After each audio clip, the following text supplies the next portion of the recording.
안녕하세요. 70대 중반에서 후반을 바라보고 있는 여자입니다. 젊은 날 정말 누구보다 열심히 살았던 것 같은데 그런 저도 피할 수 없는 것이 세월, 바로 세월이더군요. 70대 중반에 몸이 조금씩 고장나기 시작한 이후론 내 몸이지만 참 내 마음대로 되지 않는다는 걸 매일같이 실감합니다. 일상적으로 해왔던 모든 일들이 어렵게만 느껴져요. 혼자서 물을 마시는데도 난 물병을 꼭 쥐고 있다고 생각하는데 약을 먹지 않으면 덜덜 떨리는 손 때문에 식탁을 물로 적시기 일쑤고 화장실을 가기 위해서 자리에서 일어나는 것도 큰 마음을 먹고 몸을 일으켜야 하는, 평생 일을 하면서 살아서 그런지 몸이 안 좋아지고 나서 집에 있는 매일 좀이 쑤시는 건 물론이고 내가 이렇게 무기력하고 아무것도 할 수 있는 게 없는 사람이란 걸 깨달을 때마다 밀려오는 그 무력함은 몇 번을 설명해도 아무도 이해할 수가 없을 거라 생각합니다. 천하를 호령하면서 세상을 다 가졌던 진시황도 늙으면서 기력이 떨어지기 시작하자 이 모든 것들을 손에 쥐고 평생을 누리고 싶어서 사람들을 시켜 먹으면 불로불사할 수 있다는 불로초를 찾았다고 하죠. 그런 옛 얘기를 생각하면 늙기 싫고 젊었을 때의 영광을 되살리고 싶어하는 것은 동서고금을 막론하고 사람이라면 누구나 다 똑같은 자연스러운 순리구나 싶기도 합니다. 그러면서 더 추하게 나이 먹기 전에 이제 내려놓는 방법도 배우고 어떻게 하면 남아있는 하나밖에 없는 자식 고생시키지 않을까. 내가 뭐 늙기 싫고 오래 살고 싶고 그런 것들이야 다 내 소망이고 이제 남아있는 자식 생각하면 하나밖에 없는 엄마가 마지막으로 해줄 수 있는 선물이 덜 고생시키고 편안하게 모실 수 있는 환경을 만들어주는 것이라 생각해서 요즘엔 더 살고 싶다는 생각보다 내가 뭘 해야 가족들이 고생하지 않을까 이런 생각을 더 많이 했었던 것 같습니다. 제 주변 사람들 보면 아무리 시설 좋고 주변에 좋은 사람들 많은 실버타운이라고 하더라도 들어가는 순간부터 사형 선고를 받은 것 같아 절대 안 들어가겠다고 어떻게든 집에서 버티는 사람도 많은데요. 전 그런 생각은 일찌감치 접었어요. 나이 들어 고집을 부릴수록 가족들이 더 힘들어지는 걸 누구보다 잘 알았고 저 역시 말년에 아픈 부모님 뒷바라지한다고 고생했던 경험이 있기 때문에 자식한테까지 그 짐을 지워주고 싶지 않았으니까요. 그렇게 끝까지 자식 생각만 했었던 전데 이건 뭐 피 안 섞인 며느리한테 뒤통수 맞아가지고 가족 생각만 실컷 하다가 정말로 뒷방 노인네처럼 불쌍한 신세가 되어버릴 뻔했으니 기가 막히죠. 대체 무슨 소리냐고요? 아무리 성실하게 아들 키워놨어도 며느리 한번 잘못 봤다는 죄로 제가 아주 서러운 꼴을 겪을 뻔했었거든요. 아마 몸뿐만 아니라 정신까지 슬슬 온전치 못해가는 상황이었다면 며느리의 잔꾀에 보기 좋게 당할 수도 있었겠지만 참 다행이죠. 호랑이한테 물려가도 정신만 차리면 살 수 있다고 끝까지 붙들고 있었던 정신머리 덕분에 집에서 며느리? 아니요, 미친 여자 하나 제대로 몰아냈습니다. 그런 사연 전하고 싶어서 말이 길어졌네요. 저와 며느리 사이에 대체 어떤 일이 있었는지 궁금하지 않으신가요? 지금부터 시작해 보겠습니다.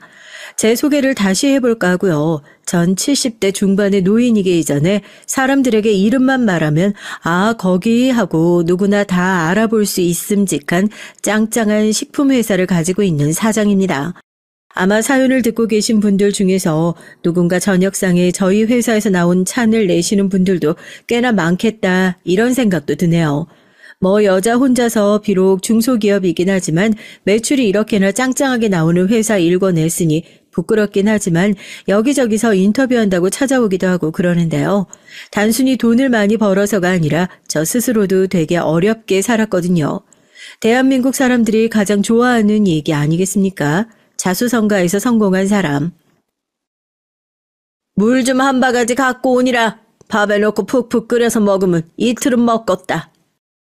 남들은 어렸을 때 기억을 떠올려 보려고 하면 뭐 어머니와의 추억, 아버지의 따뜻한 사랑 이런 것들을 떠올리곤 하는데 전 왜 어렸을 때 생각만 해보라고 하면 참 배고팠다 그 생각밖에 안 드는지 모르겠네요.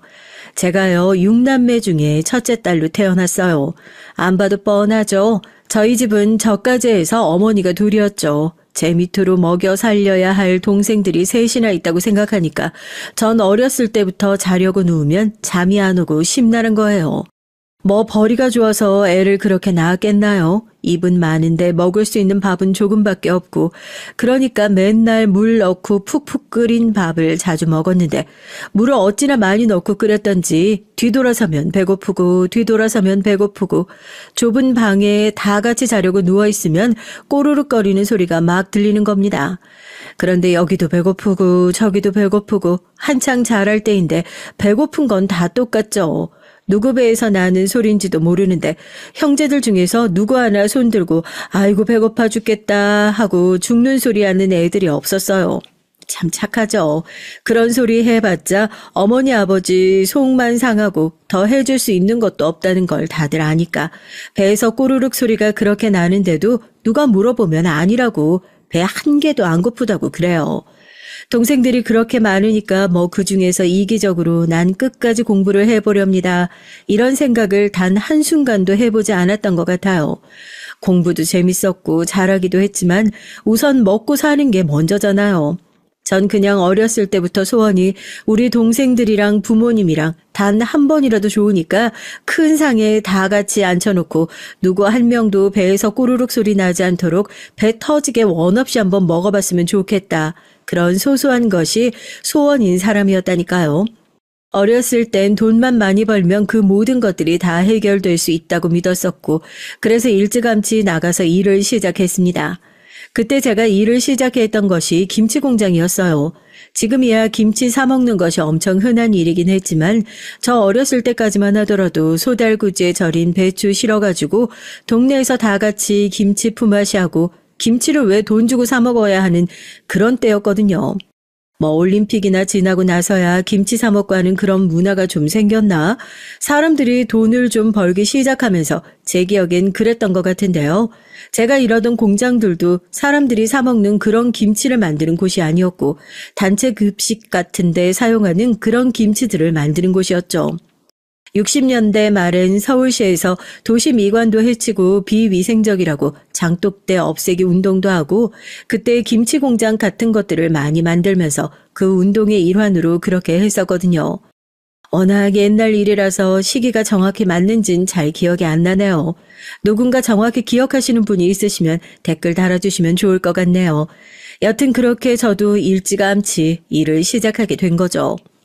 제가 일만 시작하면 금세 부자가 될 거라고 생각했는데 그것도 얼마나 웃기는 생각이었는지요.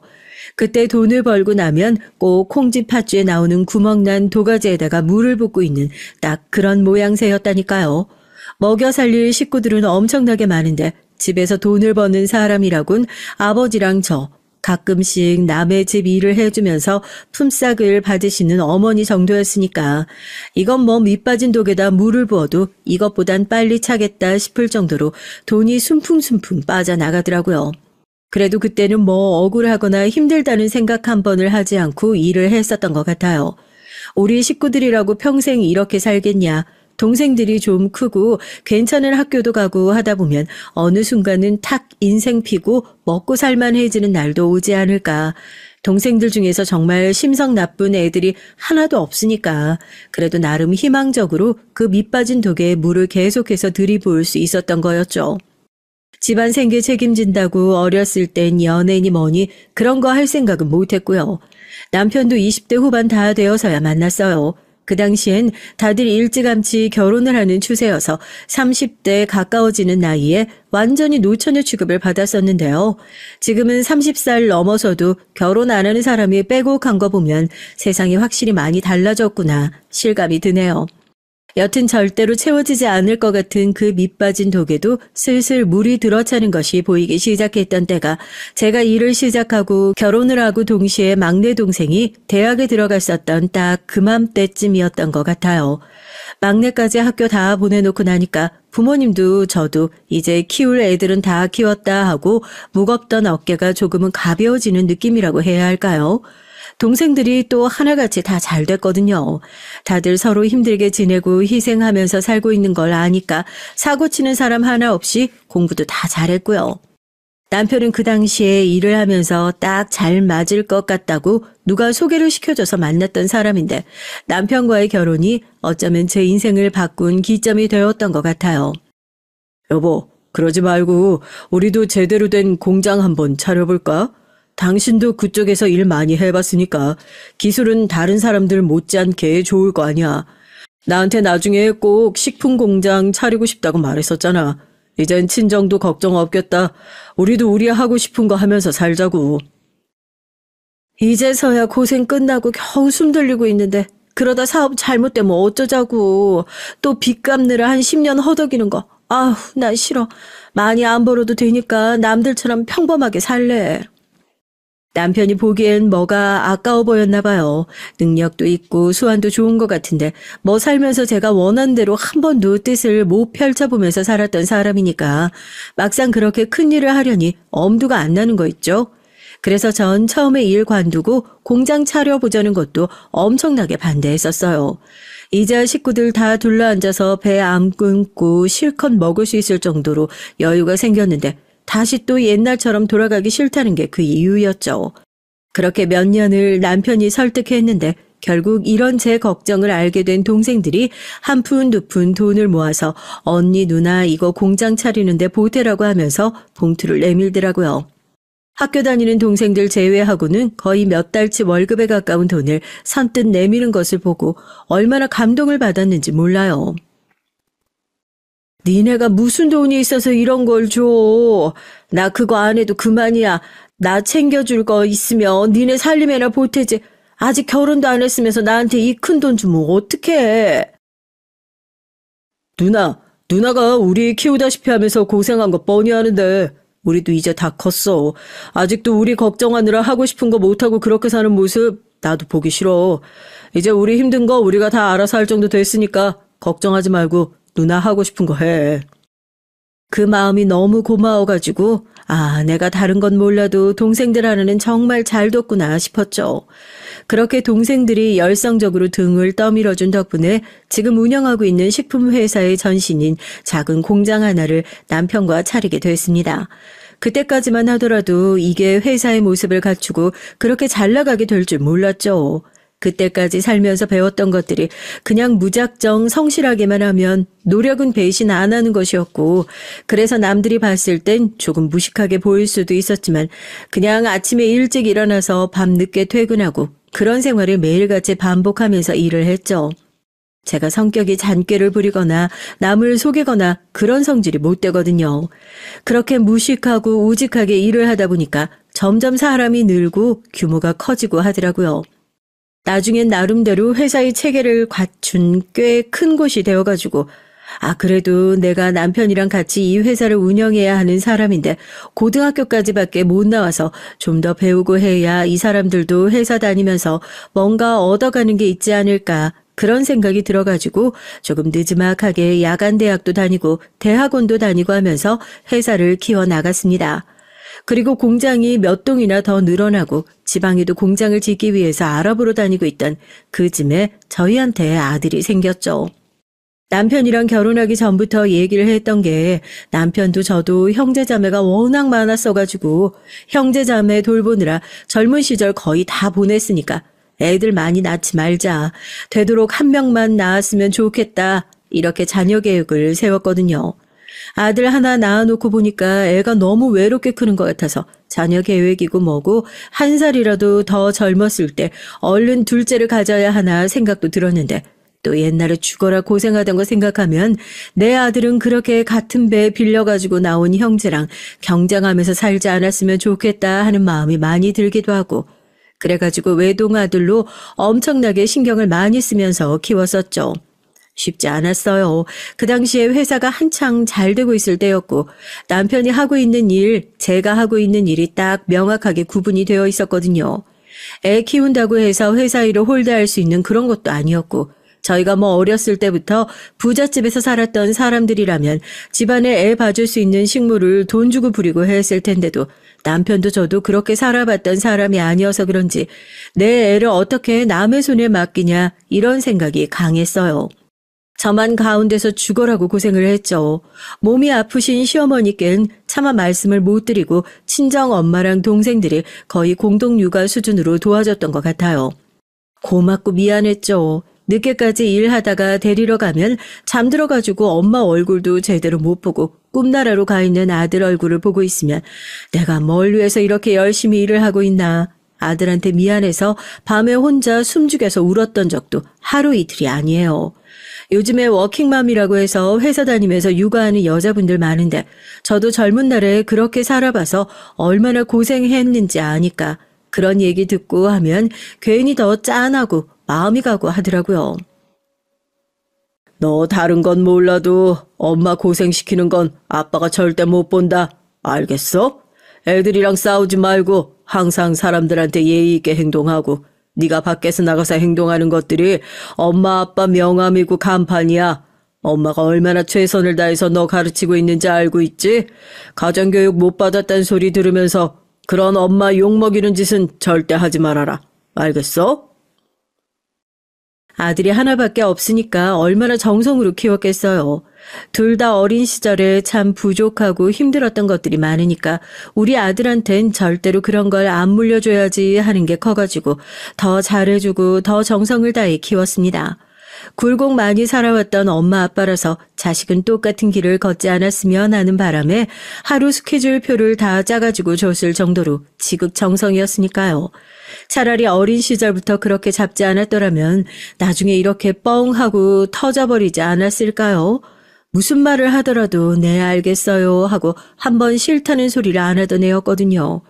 기센 엄마에게 꾹 눌려서 착한 아들로 살면 그게 언젠간 폭발한다는 얘기, 사춘기 때 속 안 썩이면 나중에 꼭 삐딱해진다는 얘기, 자식은 평생에 언젠가 한 번은 부모 속을 썩이는데 그게 남들 다 겪는 사춘기 시기에 겪는 것이 훨씬 낫다 하는 주변의 충고, 우리에겐 모두 해당 없는 얘기일 거라고 생각했습니다.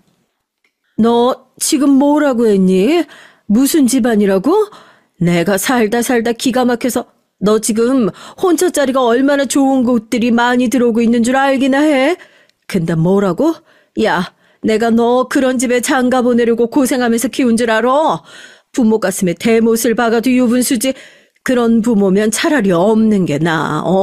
어떻게 감당하겠다고 네가 나서 평생을 쫓아다니면서 손 내밀고 귀찮게 할 텐데 왜 그렇게 구렁텅이로 같이 끌려 들어가려고 하는 거냐고. 엄마, 그렇게 말씀하지 마세요. 내가 진심으로 좋아하는 사람이고 그리고 부모가 그렇다고 자식까지 그러라는 법 있어요? 이 사람 내가 옆에서 1년 넘게 지켜봐왔는데 정말 괜찮은 사람이에요. 엄마가 걱정하시는 게 뭔 줄 알겠는데 그 누구보다도 가족을 벗어나고 싶어하는 사람은 이 사람이라고요. 이 사람 여태까지 그런 오해랑 편견 때문에 아무도 자기 편이 되어준 적이 없었대요. 나라도 이 사람 편 들어주고 싶다고요. 아버지 몸 더 안 좋아지시기 전에 빨리 결혼할 여자 찾으라고 했더니만 기껏해서 데려오는 게 저런 애야?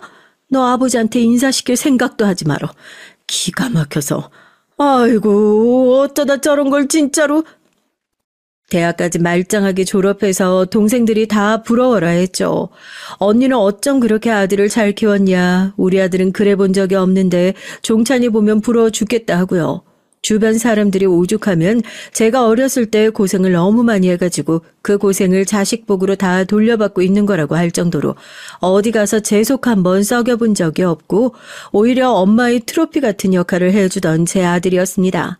좋은 학교 졸업하고 나서 자기가 먼저 나서가지고 엄마 아빠 일하는 거 제대로 한번 도와보고 싶다고 남들이랑 똑같이 면접 보고 회사에 들어와가지고 바닥부터 일을 배우고 시작하는 것이 어찌나 기특했는지요.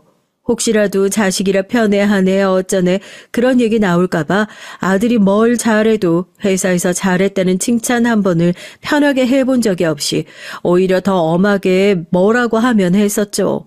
그래도 서운한 티 한 번을 안 내고 매번 열심히 따라와 줬어요. 아들이 회사를 들어오고 나서 얼마 안 되어가지고 남편이 병원으로 입원을 하게 됐고요. 처음엔 젊은 날에 워낙 고생을 많이 했던 사람이니까 남들보다 조금 일찍 고장이 났구나 그렇게 생각했는데 병원에서 진단을 받아보니까 암이라고. 1년을 넘기기 힘들 것 같으니까 가족들도 마음의 준비 미리 하는 것이 좋을 것 같다고 그러더라고요. 너무 갑작스러워서 마음이 힘들었지만 그래도 정말 하루아침에 세상 떠난 것도 아니고 어떻게 보면 1년이라는 시간이 주어진 거니까 우리 가족이 어떻게 하면 남편과 더 좋은 시간을 보내고 후회 없이 저도 남편을 보내줄 수 있을까 마음 고쳐먹고 그런 생각을 많이 했었던 것 같아요. 아들한테도 매일 슬퍼하고 후회하기엔 우리한테 남은 시간이 없으니까 아버지 가시는 날까지 우리가 할 수 있는 것들 하면서 정말 즐겁고 후회 없는 마음으로 아버지 보내드리자고 그렇게 얘기했었거든요. 그러면서 제가 평소였으면 안 그랬을 텐데 아들의 결혼을 조금 서두르게 됐던 거예요. 지금 상태로는 아버지 휠체어 타시고 결혼식이라도 보실 수 있을 텐데 상태가 더 나빠지면 그것조차 힘들어질 수 있으니까 하루라도 더 괜찮을 때 얼른 괜찮은 사람 만나가지고 결혼하면 어떻겠냐고요. 아들의 결혼을 보챈 거 순전히 제 욕심일 수도 있죠. 그런데 제가 그렇게 얘기를 하고 나니까 아들이 되려 그러면 자기가 만나고 있던 사람이 사실 있었는데 어머니 아버지 충격받으실까 싶어 빨리 말을 못했던 거라고. 자기도 그 사람이랑 조금 서둘러서 아버지 상태 나빠지기 전에 결혼을 하고 싶다는 겁니다. 듣던 중 얼마나 반가운 소리예요. 그래도 선 봐서 얼굴도 대면대면한 사람 만나서 이제 막 알아가는 그런 것보다야 아들이 오랜 시간 알고 지내고 좋아했던 사람이랑 결혼하는 것이 엄마 입장에선 훨씬 더 마음이 놓이는 일이니까 솔직히 조금 아쉽고 모자라는 점이 있더라도 두 팔 벌려 환영하는 그런 생각이 더 컸었거든요. 그런데 아들 입에서 나온 이 얘기는 너무나 충격적이었죠. 뭐 며느리가 다니는 회사가 모자라서도 아니고 학벌이 마음에 들어서도 아니었고요. 집안이요. 집안이 도저히 인정할 수가 없는 거예요. 저도 어렵게 살았는데 집안이 뭐 어렵게 살고 힘들다고 했다고 순전히 그거 가지고 반대했겠어요. 그러면 제가 얼마나 모순된 사람이게요. 제가 그렇게 거품 물고 아들의 결혼을 반대했었던 건 다 이유가 있었습니다. 세상에 안 싸돈이요. 사기죄로 교도소에 들어가 있다는 겁니다. 솔직히 어떤 사람이 반길 수 있었겠어요. 부모 자식 인연을 그렇게 쉽게 끊어버릴 수 있는 줄 알아? 안 된다면 안 되는 거야. 이혼을 한 것도 아니고 어디 돌아가신 것도 아니고 차라리 그런 거면 나도 속 편하게 허락해 주겠어. 다른 죄도 아니고 사기죄라고 사기죄. 엄마가 맨날 뭐라고 했어? 다른 것보다 남들 등쳐먹는 사기꾼들이 세상에서 제일 나쁜 놈들이라고 몇 번을 말해. 그건 그냥 살인죄랑 똑같은 거야. 이게 마지막이다 생각하는 사람들 간절한 마음 이용해 먹는 게 죽으라고 등 떠미는 거랑 뭐가 다른 거라고 생각하는데 난 솔직히 얘기해서 그런 사람 피가 한 방울이라도 섞여 있으면 절대로 허락 못하겠다. 걔도 그러지 않을 거란 보장이 어딨어. 엄마 그렇게 편견으로 찌들어 있는 사람이었어? 진짜 실망이다. 이 사람은 엄마 같은 사람이 하는 말에 평생을 상처받으면서 살았던 사람이야. 엄마가 사기꾼이라고 자식도 다 사기꾼이야? 그럼 엄마가 그렇게 인정머리 없는 사람이니까 나도 보나마나 엄마 나이 정도 되면 인정머리 없는 사람이 될 게 뻔하겠네. 안 그래? 너 지금 그게 네 엄마한테 할 소리야? 이게 아무리 여자가 좋아도 그렇지. 너 지금 그렇게 누워 계시는 아버지 보기 부끄럽지도 않니? 응? 아버지 이 소식 들으면 건강만 더 나빠지실 거야. 절대로 아무런 말씀도 드리지 말고 그냥 조용히 헤어져. 절대 허락 못해. 그렇게 대드는 아들을 처음 봐서 저도 마음속으로 상처를 진짜 많이 받았던 시기였어요. 대체 부족함 없이 키웠던 내 아들이 어떻게 해서 저렇게 엄마 마음에 상처를 주고 엇나가는 건지, 대체 그 여자가 뭐길래 저렇게까지 행동을 하는 건지 얼마나 분통이 터지던지요. 누워있는 남편을 보면서 속상하더라고요. 이럴 때 남편이라도 건강했었으면 저한테 그렇게 마구잡이로 대드는 아들을 보고 엄마한테 말 함부로 하지 말라고, 네가 어떻게 엄마한테 그럴 수 있냐고 따끔하게 화라도 내줄 텐데 하면서, 이래서 과부된 여자들이 서러워하는구나 그런 마음까지 들었다니까요. 그런데 다들 아시죠? 자식 이기는 부모 없다고요. 그게 제가 보기엔 진짜 맞는 얘기인 것 같더라고요. 부모랑 자식 간의 관계에서요, 부모는 항상 약자일 수밖에 없는 거거든요. 얘네는 아직까지 자식 안 낳아봐서 자기 자식을 얼마나 아끼고 사랑하는지 머릿속으로는 이해를 한다고 하더라도 마음속으로는 절대 이해를 못할 거 아니에요. 저도 그랬거든요. 절대로 안 된다. 내 눈에 흙이 들어가는 한이 있더라도 안 된다. 데리고 오지 말아라. 절대 허락 안 할 거다. 안 된다. 그렇게 말을 했는데요. 결국엔 엄마가 끝까지 반대하셔도 난 결혼할 거다. 엄마 평생 안 보고 살 거다. 이 한마디에 무너져 버리고 만 거죠. 어떻게 엄마를 안 보고 산다는 소리를 할 수가 있냐. 내가 널 어떻게 키웠는데 하고 엉엉 울어도 절대로 아들은 자기 뜻을 굽힐 생각이 없어 보이더라고요. 어쩌겠어요. 약자인 엄마가 지고 들어가는 수밖에 없죠. 그래, 네 뜻이 정 그러면 어쩔 수 없지 하고 결국 숙이고 들어갔습니다. 이왕 허락해 준 거 당신이 잘 좀 챙겨줘. 미안해. 내가 좀 건강했더라면 당신이 고생 좀 덜 했을 텐데. 나 때문에. 하소연처럼 남편 붙들고 막 얘기해서 남편도 어느 정도 사정에 대해서는 알고 있었지만 그래도 자기가 눈 감기 전에 아들 결혼하는 모습 보고 갈 수 있어서 참 다행이라고, 부족한 거 많아도 당신이 잘 좀 챙겨주라고 저한테 그렇게 얘기를 하는데 제가 거기서 뭐 더 반대를 하고 못된 시어머니처럼 굴 수 있었겠어요. 남편 말대로 이왕 인정해 주기로 한 거 괜히 나서서 긁어부스럼 만들지 말아야겠다 생각이었죠.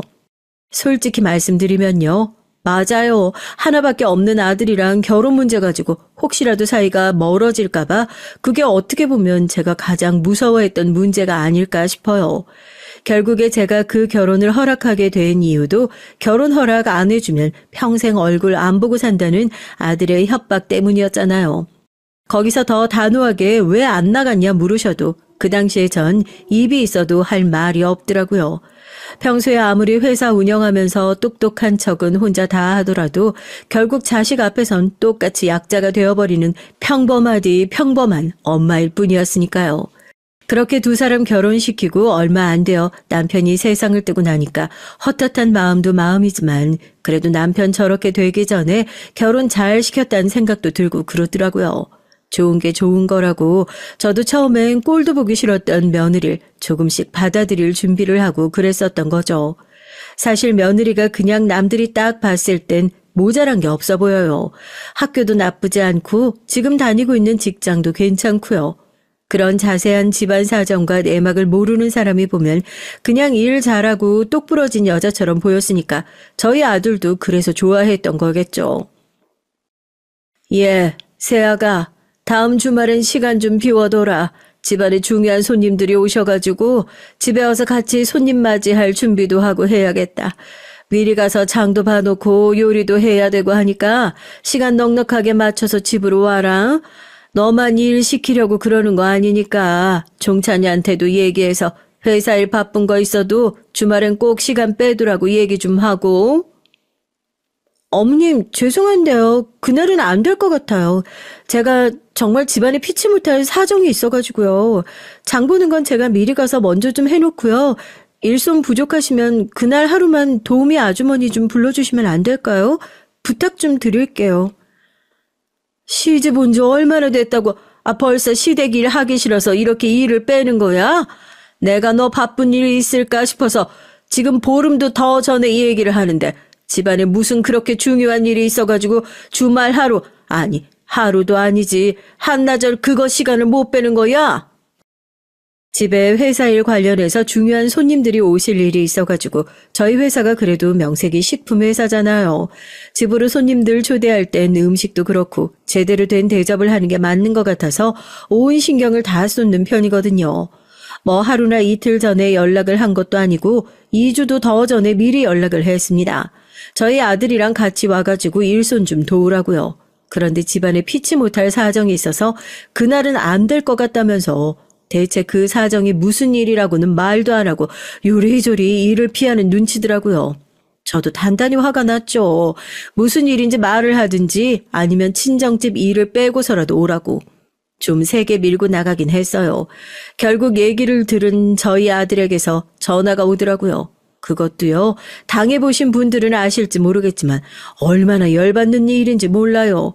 분명히 전 며느리에게 연락을 하고 며느리에게 얘기를 했는데 정작 저희 아들이 저한테 다시 연락을 해가지고 해명을 하고 뭔가 얘기를 한다? 아, 지는 입이 없나 싶은 거죠.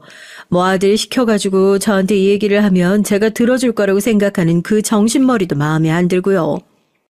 내가 마음 열고 예뻐하려고 해도 예뻐할 짓을 해야 예뻐하지. 시어머니가 아무리 일 시킨다고 집에 오라고 해도 그렇게 기분 나쁜 티를 낼 일이야? 차라리 회사 일이 바빠서 못 온다고 그런 성의 없는 핑계라도 댔으면 내가 지금 이렇게까지 기분 나쁘지는 않을 거다.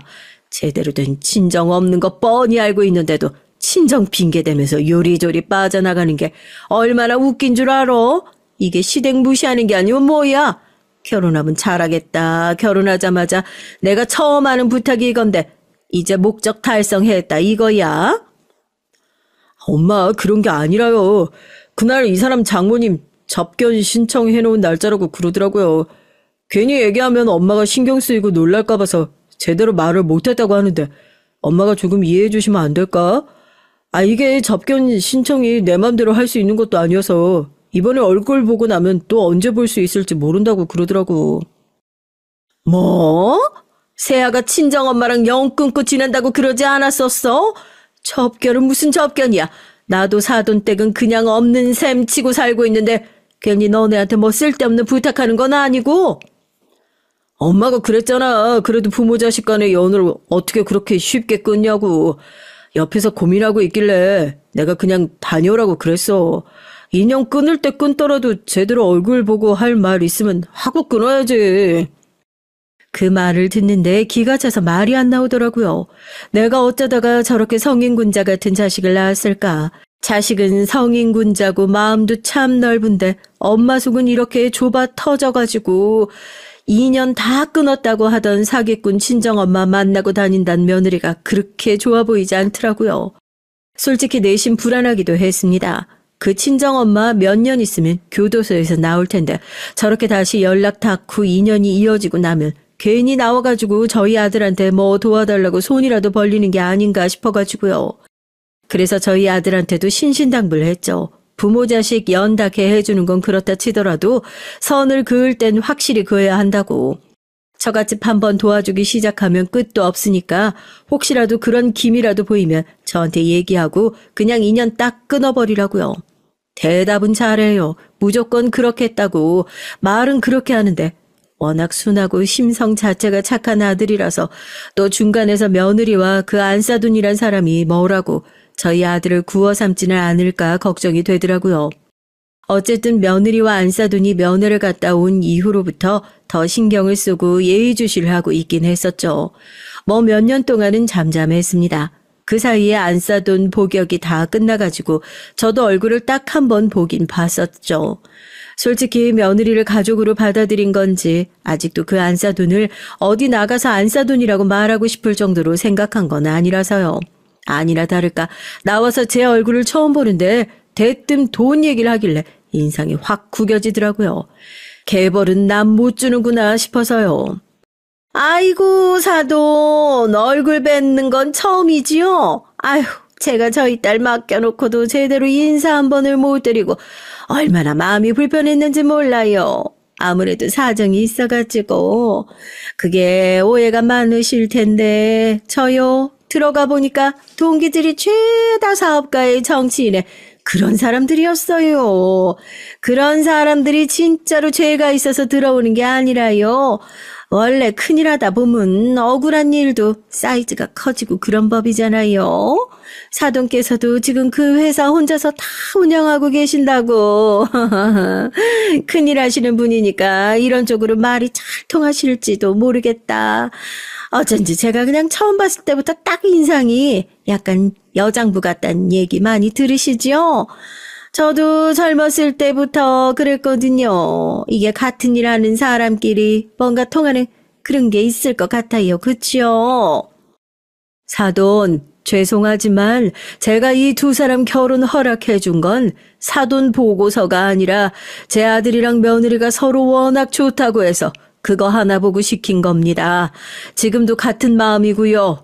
대체 어딜 봐서 말이 통하고 인상이 통하는지 모르겠지만 애들 둘이서 결혼시켰다고 사돈이랑 더 각별하고 가까이 지내고 싶은 마음 크게 없습니다. 기분 나쁘게 생각하지 마시고 그냥 지내던 대로 딱 그 정도로만 살았으면 좋겠습니다. 제가 정색하고 선을 딱 그어버리니까 사기꾼처럼 신나게 떠들어대던 안사돈도 조개마냥 입을 꾹 다물더라고요. 며느리도 자기 엄마가 처음 봤는데 뭐 공장이 지금 몇 평이냐 회사 이름을 검색해보니까 뉴스가 엄청 많이 나오던데 매출이 얼마라는 게 그게 사실이냐 이런 것들을 물어보고 있으니까 전 말을 몇 마디 섞지 않았는데도 사기꾼들은 저런 데서 티가 나는가 보다 하고 인상이 탁 써지고 며느리도 창피했겠죠. 자기 엄마 말리고 입 막느라고 정신이 없더라고요. 본가로 돌아가는데 아들한테 연락이 와가지고는 그래도 결혼식 때도 얼굴 못 봤으니까 얼굴만 뵙게 해드리려고 자리 만들었던 거지. 뭐 두 분이서 가깝게 지내시라고 그랬던 건 아니다 하고 얼버무리더라고요. 그럴 생각도 없었고 앞으로도 그럴 일 없다 하고 매몰차게 전화를 탁 끊어버렸죠. 그 뒤로 몇 번 더 연락이 오긴 했었는데 제가 이제 저희 둘이서 만날 일 없을 것 같다 하고 인연을 거기서 끊어내버렸습니다. 며느리한테도 너희 엄마 챙기는 건 내가 뭐라고 할 일이 아니지만 집에 피해는 안 가게끔 알아서 잘해라. 그런 얘기를 많이 했었어요. 며느리 입장에선 자기 엄마한테 모진 말만 골라서 하는 제가 서운하게 느껴졌을 수도 있겠지만 전 다 떠나서 우리 집이 우선인 사람이었으니까요. 괜히 쓸데없이 저희 집에 똥물 튀길까 싶어서 안사돈이 교도소에서 나온 이후로는 솔직히 제가 제일 전전긍긍이었던 것 같은데요. 스트레스가 얼마나 심했는지 생전에 탈모 한 번이 안 왔었는데 화장실에서 머리빗으로 머리를 한번 빗고 나면 머리가 우수수 빠지는 게 보일 정도였어요. 결혼할 때부터 그렇게 마음에 쏙 들지 않는 며느리였는데 이제 친정이 나서서 회방까지 놓으니까 제 눈엔 얼마나 안 예뻐 보였겠어요. 그래도 어디 나가서 내 식구 욕해봤자 내 얼굴에 침 뱉는 꼴밖에 안 되겠다 싶어서 그런 마음도 다 속으로만 삭혔습니다. 가끔씩 동생들을 만나면 하소연하듯이 몇 번 얘기는 했었던 적은 있었지만 그것도 잦진 않았고요. 동생들도 자기 인생 사느라 바쁘고 각자 가정 꾸려서 잘 살고 있는데 괜한 걱정 끼치고 싶지 않아서요. 제 일이라면 뭐든 나서가지고 내가 그러면 그 며느리 좀 알아봐 줄까 하고 나서는데 괜히 동생들한테 피해갈까 싶어서 아서라 하고 내버려 뒀죠. 며느린 매번 저희 집에 올 때마다 못마땅해 하는 제 눈치를 받고 저희 아들은 아들 나름대로 또 저에게 서운해했고요.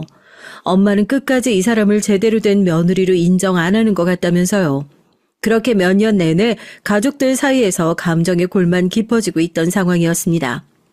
그놈의 사돈댁 하나 때문에요. 최근 들어서 이유 없이 몸이 아프고 자다가도 원인 모를 통증 때문에 놀라가지고 깜짝깜짝 깰 정도여서 전 단순히 스트레스 때문일 거라 생각을 했는데 병원에 가니까 고륙종, 그러니까 뼈에 암이 생겼다는 얘기를 듣게 됐습니다. 다행인지 불행인지 제가 자면서 겪었던 이유 모를 통증은 제 암 때문은 아니었고 아마 스트레스 때문일 거라고요. 그래도 일찌감치 병원에 찾아온 덕분에 암이 다른 곳으로 더 전이되기 전에 발견할 수 있어서 이걸 다행이라고 해야 할지 뭐 그렇게 됐었네요. 남편도 암으로 잃었던 터라서 생각이 많아지더라고요. 고륙종은 수술을 하면 생존 확률이 꽤 높은 암이라고는 했지만 이제 저도 슬슬 노후를 준비해야겠다는 생각도 들고 갑작스럽게 세상을 뜨게 된다면 뒷정리를 어떻게 해야 할지 미리 준비를 해야겠다는 생각도 들고요. 아들 내외를 불러서 내가 이런 병을 앓고 있단다. 너네한테 병간호 맡길 생각도 없고 주변에 괜찮은 실버타운 알아봐서 들어가고 거기서 통원 치료하면서 지낼 생각이다 하고 제 뜻을 얘기했죠. 아들은 그동안 잘못했던 것들이 왕창 생각났는지 눈물만 뚝뚝 흘리면서 아무런 얘기도 하지 못하고 며느린 제 손을 꼭 붙들고 자기가 좋은 곳이 있는지 알아보겠다고 걱정 마시라고 그렇게 얘기를 합니다. 어머니, 요즘엔 실버타운도 예전같이 그렇게 안 생겼다고 하더라고요. 주변에 괜찮은 곳 있는지 알아볼게요. 저희 회사에서도 부모님 실버타운 보내신 분들이 많이 계세요. 저야 언제든 어머님 모시고 살 생각도 있는데 어머님도 그건 영 불편하실 거고 병원 왔다 갔다 하고 가족들 만나는데 불편함 없는 곳으로 제가 좀 알아볼게요. 허둥지둥해서 어쩔 줄 몰라 하는 아들보다 오히려 제 손 꼭 잡고 자기가 다 알아보겠다, 걱정하지 마시고 치료에만 전념하셔라 얘기를 해주는 며느리가 그 순간엔 그렇게 고맙고 든든해 보일 수 없었습니다. 매번 밉다고만 생각을 했었는데 정작 중요한 순간이 되니까 얘도 내 식구가 맞긴 맞구나 이런 생각도 들고요. 제가 몸이 아파서 더 그랬었는지 몰라도 그 순간 며느리에게 마음이 확 열려버렸던 것 같아요. 뭐에 홀린 것처럼 그래 네가 알아서 다 알아보고 나한테 좀 알려줘라 그렇게 얘기를 했죠. 며느리가 뭘 알아보고 준비하고 있는지도 모르고 말입니다. 얼마 지나지 않아 며느린 아들도 떼어놓고 따로 저를 찾아와서 팜플렛 하나를 내밀더라고요. 실버타운 팜플렛이었어요. 저도 꼼꼼히 좀 뜯어봤죠. 시설도 괜찮고 지금 살고 있는 곳에서도 그렇게 멀리 떨어지지 않은 것 같아 좋아 보이더라고요. 여기 들어가려면 안에 있는 회원이 추천을 해줘야 들어갈 수 있다고 하더라고요. 보증금 20억에 월 600인데 마음 같아선 보증금까지 다 내드리고 싶은데 저희도 그 정도로 여유가 되는 상황은 아니라서요. 대신 월세는 걱정 마시고 편하게 들어가세요. 평생 노후 준비한다고 모았는데 자식한테 그런 거 손 벌릴 정도로 힘없는 노인네는 아니니까 걱정 안 해도 된다. 그럼 이 보증금을 어디다 입금하면 되니? 자기 회사 사람 부모님이 계시는 곳인데 그분께 추천을 부탁드렸다면서 입금을 자기한테 해주면 입주 절차랑 본인이 다 알아서 처리를 하겠다고 하더라고요. 제가 어떻게 의심이나 했겠어요. 가족이 대놓고 이 악물고 사기치겠다고 덤벼드는데 그거 미리 알아보고 피할 수 있는 사람이 몇이나 될 것 같으세요. 멍청하게 왜 저런 걸 당하냐 하시겠지만 이게 막상 본인 일이 되고 나면 설마 나한테 그런 끔찍한 짓을 할까 거기까지 상상력이 발휘가 되지도 않아요. 보증금을 며느리에게 입금하고 괜히 너 고생시키는 것 같아 미안하다 빈말이라도 추켜 세우는 얘기를 할 때까지만 하더라도 모든 게 다 괜찮다고만 생각했는데 제가 입금을 하고 딱 하루가 지나고 나서 아침에 헐레벌떡 아들이 달려오더라고요. 혹시 지영이한테 뭐 돈 준 거 있냐 하고요. 얘가 아침부터 무슨 뚱딴지 같은 소리인가 했죠. 실버타운 보증금 20억 보내줬다 얘기를 하니까 아들이 사색이 돼서 그러는 겁니다. 며느리가 집을 나갔다고요. 집에 있는 폐물까지 싹 챙겨서 새벽에 사라진 것 같답니다. 경찰에 신고를 해뒀는데 연락 두절 상태고 혹시나 하는 마음에 물어봤는데 이게 어떻게 된 일인지 모르겠다면서 신발장에 주저앉아 망연자실해 하더라고요. 그 얘기를 듣는데 정말 너무 놀라서 피가 차갑게 확 씻는 것 같았습니다. 엄마 그 돈 어떡해? 완전히 작정하고 튄 것 같은데 못 잡으면 어떡하지? 지금 돈이 문제야? 내가 뭐라 그랬어? 그 사기꾼 피가 어딜 가겠냐고. 살면서 언젠가 한 번은 사고 칠 거라 생각했는데 아이고 기가 막혀서 정말 이거 며느리가 아니라 내가 도둑년을 집에 들였네. 핸드폰을 열어보니까 그제서야 어제 새벽에 며느리 번호로 온 문자가 보이더라고요. 어머니 그걸 믿으세요? 20억짜리 실버타운을 무슨 요양원이나 들어가세요. 저속한 말투에 기가 막혀서 핸드폰을 그대로 집어던질 뻔한 거 이미 터져버린 일 빨리 수습해야겠다는 생각에 당장 생각나는 것이 동생밖에 없어서 바로 동생에게 연락을 했죠. 경찰에 우선 신고를 해뒀는데 어떻게 해야 할지 모르겠다고요. 젊은 날 뼈 빠지게 돈 벌어서 동생 법조인 만들어둔 것이 이럴 때 도움이 될 줄 몰랐죠. 아마 멍청해서 그 돈을 당장 어떻게 빼돌리지는 못했을 거라고 하면서 경찰 쪽에 연락해서 며느리 통장에 지급정지 신청을 넣어줬습니다. 어지간한 사기죄로는 지급정지를 받아내는 것도 어렵다고 하던데 안싸돈의 전과 이력도 그렇고 돈을 당장 횡령할 수 있는 여지가 커 보인다면서 경찰은 며느리가 가지고 있는 모든 계좌를 순식간에 다 동결시켜버렸습니다. 아마 돈이 떨어지고 나면 어떤 식으로든지 움직일 거라고 그때 잡으면 된다고 얘기를 해주더라고요. 아들은 20억에 욕심이 나서 가정이고 뭐고 다 내다버린 마누라의 연락을 기다리면서 발을 동동 구르고 있고 전 그런 배웅망덕한 며느리를 어떻게 제대로 혼내줘야 할지 벼르고 있었습니다. 그래도 우리나라 공권력이 참 좋긴 좋아요. 통장이 하루 만에 전부 다 정지당한 걸 알아버린 며느리가 은행을 왔다 갔다 하는 것을 경찰에서 잡아가지고는 집을 나간 지 10시간도 채 되지 않아서 경찰에 질질 붙들려 가지고 왔으니까요. 하지만 그게 끝이 아니었습니다. 조사 과정에서 드러난 정황을 보니까 며느리 혼자 벌인 일이 아니더라고요. 공범이 있는 것 같아 누군가 했더니 기가 막혀요. 그 공범이 바로 안사돈이었답니다. 네가 감히 어떻게 내 아들이랑 나한테 이런 배신을 할 수가 있어? 오갈 데 없는 거지 같은 거 며느리라고 기껏 받아주니까 검은 머리 짐승 거두는 거 아니라고 얘기를 들었지만 사람 뒤통수를 쳐도 정도껏 쳐야지, 어? 입이 있으면 말을 해봐라 이년아. 대체 왜 그랬냐고. 며느리와 안사돈이 잡혔다는 소식을 듣자마자 경찰서로 달려갔어요. 저를 보더니 황급히 옷으로 얼굴을 가리려는 며느리의 팔목을 붙잡고 그대로 경찰서에서 따귀를 한 대 시원하게 올려붙였습니다. 경찰들이 옆에서 뜯어 말리긴 하지만 동생이랑 함께 경찰서에 오니까 누구 하나 나서서 저를 책망하진 못하더라고요.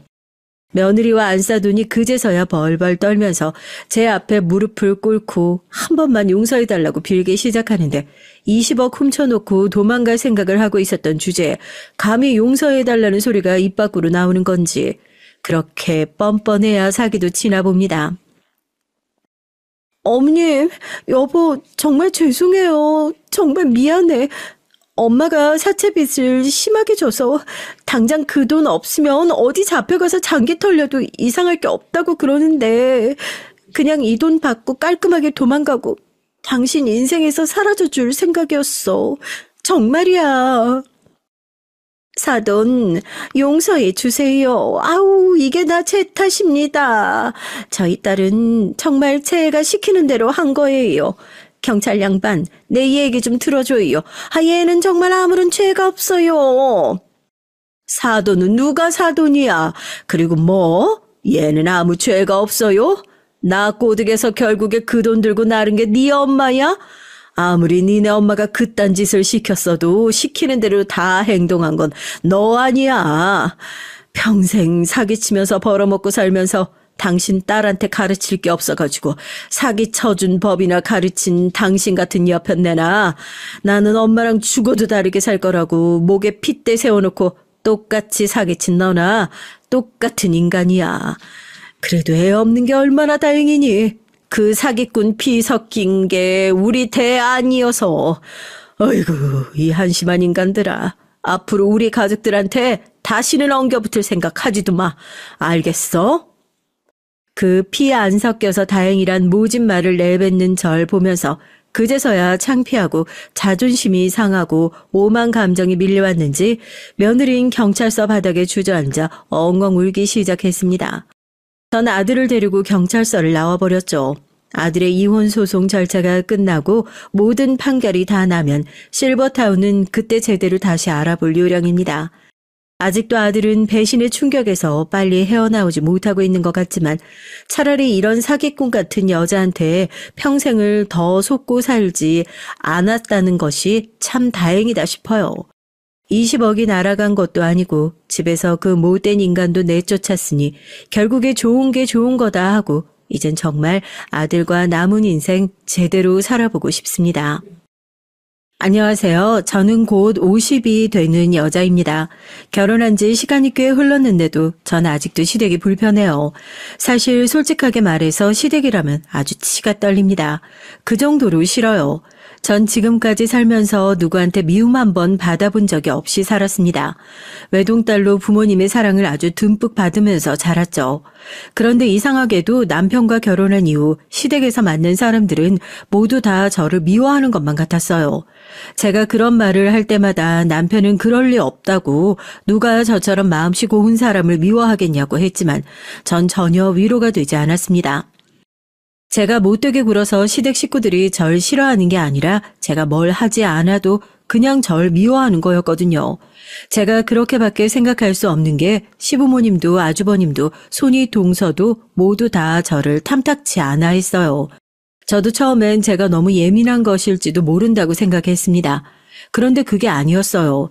저희 시댁 식구들은 상식 밖의 사고방식을 가지고 있었고 그 사이에 있다 보면 마치 제가 미운 오리 새끼가 된 것만 같았죠.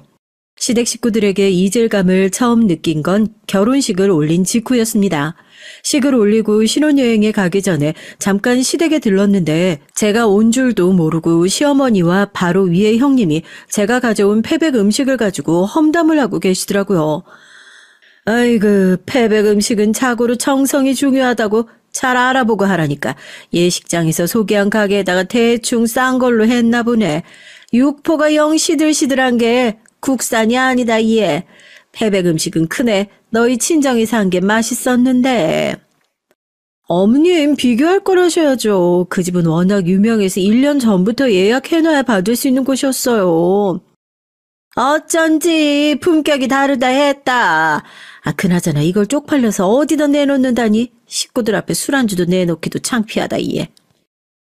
남편에게 들어 진작부터 알고 있긴 했어요. 시어머니와 형님 사이가 워낙 다른 고부관계와 달라서 제가 끼어들기가 쉽지 않을 거라고요. 어머니, 그 육포 국산 맞아요. 여기 박스에도 적혀 있었는데 못 보셨나 봐요. 전 애써 웃는 얼굴로 주방으로 들어갔습니다. 제 등장에 형님과 시어머니가 소스라치게 놀라시더라고요. 어머 깜짝아. 동서는 음흉하게 사람 말을 왜 뒤에서 엿듣고 그래. 놀라서 애 떨어질 뻔했잖아.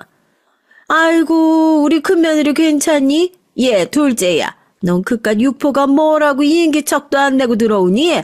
너 때문에 우리 집 귀한 총선 큰일 날 뻔했다. 이건 사이가 남다른 정도가 아니라 두 분의 쿵짝을 맞춰 저를 따돌린다는 느낌마저 들었습니다.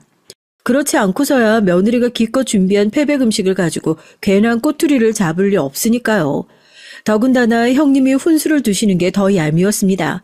옛말에 괴롭히는 시어머니보다 말리는 시누이가 더 얄밉다더니 그 말이 딱 맞았어요. 전 시어머니도 시어머니지만 형님이 더 미웠거든요. 그 이후로도 저 빼고 항상 한 편을 먹는 형님과 시어머니를 상대하는 게 여간 힘든 일이 아니었습니다. 어쩌면 그때라도 알아채고 도망가야 했는지도 몰라요. 그랬으면 이때까지 더러운 꼴 안 보고 혼자 편하게 살았을지도 모르니까요. 시댁 식구들은 제가 도무지 어느 장단에 맞춰야 하나 고민이 될 정도로 이상한 집안이에요. 어떨 때 보면 엄청 고지식하신 것 같다가도 어느 땐 상식적이지 않은 행동을 서슴없이 하세요. 결혼 준비할 때도 당황스러웠던 게 어느 날 갑자기 저만 집에 따로 부르셨거든요. 그러곤 예단이나 예물 준비 목록이라며 따로 종이에 적어서 저에게 주셨습니다. 물론 결혼 준비에 필요한 부분이니까 그럴 수 있다고 생각하지만 종이에 적힌 내용이 좀 이상했어요. 가전제품이나 가구의 브랜드나 사이즈가 꽤 상세하게 적혀 있더라고요. 저도 나름 취향이라는 게 있고 제가 생각한 예산이라는 게 있는데 마음대로 상품까지 정해주시니 좀 당황스러웠습니다. 저희 신혼집이 20평도 채 안 되는데 텔레비전이랑 소파 사이즈가 너무 큰 거 아닐까요? 전 시부모님이 적어주신 내용이 마음에 들지 않아 애써 돌려서 말했습니다.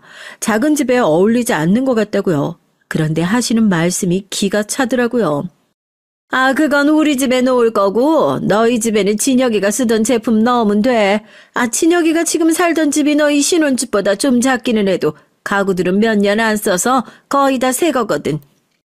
처음 들었을 땐 시어머니께서 도대체 무슨 소리를 하시는 건가 싶어서 전 시어머니에게 되물었습니다. 그게 무슨 소리냐고요.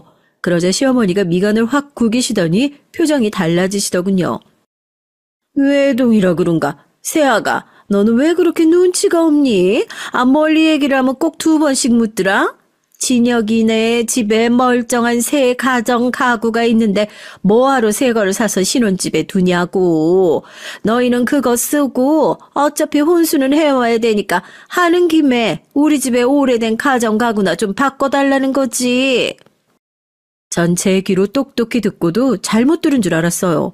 그러니까 저희 신혼집엔 남편이 쓰던 가전 가구를 갖다 놓고 제가 산 비싼 가전 가구들은 시부모님 댁에 두시겠다는 얘기였습니다. 여러분들이 들으시기엔 어떠신가요? 저희 시어머니 말이 이해가 되시나요? 아니면 제가 이상한 건가요? 전 아무리 곱씹어서 생각을 해봐도 시어머니의 말씀이 이해가 되질 않았어요. 그리고 가장 중요한 건 전 절대 시어머니의 말대로 하고 싶지 않았습니다. 어머님 말씀 알아들었는데요. 죄송한데 전 그렇게 하고 싶지 않아요. 저도 진혁 씨와 결혼해서 함께 사는 첫 집인데 웬만하면 새 가구, 새 가전 쓰고 싶어서요. 신혼집에 들어갈 때 혼수는 저랑 진혁 씨랑 알아서 할 테니까 어머님이 좀 이해해 주세요. 그리고 어머님 댁의 텔레비전은 제가 따로 사드릴게요. 저도 시어른에게 제 생각을 말한다는 게 쉽진 않았죠. 그런데 아무리 그래도 이건 아니다 싶었습니다. 시어머니 말대로 했다간 제가 나중에 너무 후회할 것 같았거든요. 그런데 시어머니는 쉽게 말이 통하는 분이 아니었어요. 됐다. 내가 너한테 텔레비전 사달라고 그거를 했니? 네 시아버지가 은행에 다녔던 사람이야. 우리도 텔레비전 살 정도 재력은 돼. 야, 진혁이 집에 있는 멀쩡한 가전가구 버리는 게 아까우니까 한 소리지. 내가 뭐 너한테 텔레비전 받아내려고 이런 거겠니? 세아가, 너네가 영 아낄 줄 모르는 게 앞으로 우리 아들이 고생 좀 하겠다. 시어머니는 당신 하실 얘기만 버럭 질러 놓으시곤 그대로 방에 들어가 버리셨어요. 전 순간 울컥했습니다. 제가 저런 소리까지 들을 정도로 잘못했나 싶어서요. 네 시어머니가 우리 큰며느리에게 길들여져서 둘째 너도 똑같이 생각했나 보다. 우리도 그냥 해본 말이니까 신경 쓸 거 없어. 시아버지는 제게 신경 쓰지 말라고 하셨지만 전 무지하게 신경이 쓰였습니다. 시아버지도 그대로 저를 거실에 혼자 두고 방에 들어가 버리셨으니까요. 제 남편은 아들 둘 중에 막내 아들이에요. 위로 아주버님이 한 분 계십니다. 아주버님은 저희보다 1년 먼저 결혼하셨어요. 그런데도 은연중에 보면 시부모님이 형님 얘기를 많이 하셨습니다. 결혼 준비하면서도 여러 번 들었어요. 이럴 때 우리 큰며느리는 이랬네 저랬네 비교를 많이 하시더라고요. 그땐 몰랐는데 이제 와서 보니까 시부모님께선 저도 형님처럼 하기를 바라시는 것 같더라고요. 1년이라는 짧은 시간 동안 형님은 도대체 시부모님을 어떻게 구워 삶았는지 시부모님의 사랑을 듬뿍 받고 있었죠. 전 궁금해서 남편에게 형님에 대해 물었습니다. 남편 말이 형님은 아가씨 때부터 무슨 사업인가 하는데 남편도 무슨 사업인진 자세히 모른답니다. 그런데 돈을 그렇게 많이 번대요. 결혼 전부터 시댁에 드나들면서 시어머니 화장품이며 영양제, 옷이며 가방까지 이것저것 많이 사다 주면서 잘 챙겼다고 하더라고요. 결혼 준비할 때 혼수 예단도 어마어마하게 해왔고요. 그랬으니 시부모님의 사랑을 독차지할 만했습니다. 그런 얘기까지 들었으니 전 마음이 더 불편했어요. 저와 남편은 혼수를 사서 신혼집에 보낼 때마다 마음이 편치 않았습니다. 괜히 무슨 잘못이라도 저지른 것만 같아서요. 남편은 그럴 필요 없다. 시어머니가 옛날 분이라 원래 당신 위주로밖에 생각하실 줄 모르는 분이라고는 했지만 아직 결혼도 안 했는데 벌써 고부 사이가 틀어진 것 같아 마음이 불편했어요. 결혼하고 나서도 시댁에 갈 때마다 힘들었고요. 이미 죽이 척척 맞는 시어머니와 형님 사이를 제가 끼워둘 수가 없었거든요. 거기다가 저희 시부모님은 저와 맞는 게 하나도 없었습니다. 그러다 보니 비밀을 맞추고 싶어도 맞추기가 여간 힘든 게 아니었어요. 제가 시부모님에게 가장 이해가 안 됐던 부분이 바로 자식에 대한 부분이에요. 시부모님은 자식에 대한 생각이 확고했습니다. 부모에게 아들은 꼭 있어야 하고 아들들은 부모 말에 뭐든 공경해야 한다고 생각하셨죠. 제가 결혼했을 당시에 형님은 조카를 임신 중이었거든요. 금방이라도 애가 나올 듯 배가 불러 만삭이었어요. 병원에서 슬쩍 성별을 알려줬는지 아들이었나 보더라고요. 지금이야 상상도 할 수 없는 일이지만 저희 시댁 부모님들은 대놓고 아들 아들 노래를 부르시던 분들이에요. 시어머니의 가장 큰 자랑이 본인이 아들을 둘씩이나 낳았다는 것일 정도로 아들에 집착하십니다. 내가 우리 큰아들 낳은 날 병원에 다른 애들은 싹 다 딸이었는데 나만 아들 낳았다고 병원에서 다른 산모들이 무지 부러워했었다니까. 그래서 우리 어머니가 농담으로 혹시나 우리 아들 누가 훔쳐갈까봐 나더러 신생아실 앞에서 지키고 있으라고 하셨다니까. 처음 들었을 땐 저도 웃어 넘겼어요. 옛날 분들이 의뢰하시는 얘기겠거니 하고 말이죠. 그런데 이게 결혼 생활이 한 해 두 해 가다 보니까 옆에서 듣고 있는 것만으로도 고역이더라고요. 사실 제가 시어머니의 아들 사랑 얘기는 듣기만 해도 구역질이 나고 소름이 돋아요. 그럴 수밖에 없는 이유가 있습니다. 이건 결혼 초기에 있었던 일이에요. 제가 결혼한 지 2달도 채 되지 않아 임신을 했어요. 저와 남편은 임신 사실이 기쁘면서도 당황스러웠습니다. 1년 정도 신혼을 갖고 싶었는데 신혼 초기에 덜컥 아기가 생겼으니까요. 생각보다 일찍 찾아왔어도 저와 남편은 기쁘게 받아들이기로 했습니다. 저와 남편을 닮아 아기도 성격이 급한가 보다라고 생각했죠. 그런데 도무지 상상도 할 수 없는 일이 일어났어요. 어느 날이었습니다. 제 임신 사실을 아신 시어머니께서 갑자기 집에 찾아오셨더라고요. 남편도 일이 있어 나가고 저 혼자 있을 때 말이죠. 전 웬일인가 싶어 불이 나게 과일과 마실 것을 내놨습니다. 그런데 시어머니께서 말을 안 하고 한참을 머뭇거리시더라고요. 그러더니 뜬금없이 제게 묻고 싶은 게 있다면서 오셨다고 하시더라고요. 전 무슨 말을 하려고 저렇게 뜸을 들이나 싶어서 편하게 말씀하시라고 했죠. 그런데 차라리 듣지 말았어야 했어요. 시어머니께서 하시는 말씀이 너무 어처구니가 없었거든요. 우리 집안에 큰일이 있을 때마다 도와주신 용한 분이 계신데 그분 말이 우리 둘째 아들 팔자인 아들이 귀하대. 그래서 절대 혼자내는 아이를 가지면 안 된다고 했어. 그러면서 그때부터는 평생 무조건 딸이라고. 아들은 구경도 못한다고 했다니까. 전 시어머니의 말을 듣고도 처음엔 무슨 소리를 하시는 건가 이해가 되질 않았습니다. 혼전에 가진 아이가 어쩌고 결혼 이후에 가진 아이가 어쩌고 하시는데 이미 식도 올리고 임신도 한 저에게 무슨 소리를 하는 건가 싶어서 전 멍하니 시어머니만 바라보고 있었죠. 그러자 시어머니께서 이내에 답답하셨는지 가슴을 퍽퍽 치시더라고요. 아이고 답답해. 괜히 돌려 말하니까 그냥 답답해 미치겠네. 그냥 단도직입적으로 물을게. 지금 가진 아이 몇 주나 됐냐? 둘째 너 시고 올리고 나서 아이 임신한 거 맞아? 아니면 설마 너희 결혼 전에 생긴 거야? 순간 전 누군가가 제 머리통을 3개 때린 줄 알았어요. 머리가 띵했거든요. 전 너무 황당해서 무슨 소리를 하시는 거냐고 언성을 높였습니다. 어머니 설마 지금 제 아이가 아들이 아닐까 봐 이러시는 거예요? 시어머니의 말을 아무리 좋게 이해해 보려고 해도 도저히 납득할 수가 없었어요. 제가 결혼식 이후 남편과 아이를 가졌어야 아들이라는 얘기를 하고 싶은 것 같았죠. 아 그럼 무조건 아들은 하나 있어야 돼. 둘이면 더 좋고. 나 봐라 아들이 둘씩이나 있으니까 밥을 안 먹어도 든든하다니까. 도무지 무슨 소리를 하시는 건지 알고 싶지도 않았습니다. 신랑에게 시부모님의 아들 사랑 얘기야 익히 들어서 알고 있었지만 사실 이 정도일 거라고는 상상도 못했어요. 그냥 아들이면 좋겠다 정도인 줄 알았지 아들은 꼭 있어야 한다라고 생각하실 줄은 몰랐죠. 저번 주에 임신인 줄 알았으니까 이제 5주 정도밖에 안 됐어요. 그래서 뱃속 아기가 아들인지 딸인지는 당연히 아직 모르고요. 전 저도 모르게 정색하고 쌀쌀맞게 얘기했습니다. 이런 얘기를 시어머니와 나누고 있다는 게 너무 싫었거든요. 제 기분 따윈 안중에도 없으신 시어머니는 5주라는 얘기에 박수를 치며 좋아하셨어요. 이제 5주면 식 올리고 나서 생긴 아이니까 검사할 것도 없이 무조건 아들이랍니다. 제 사연을 듣고 계신 많은 유부님들께선 저희 시어머니 말씀이 이해가 가시나요?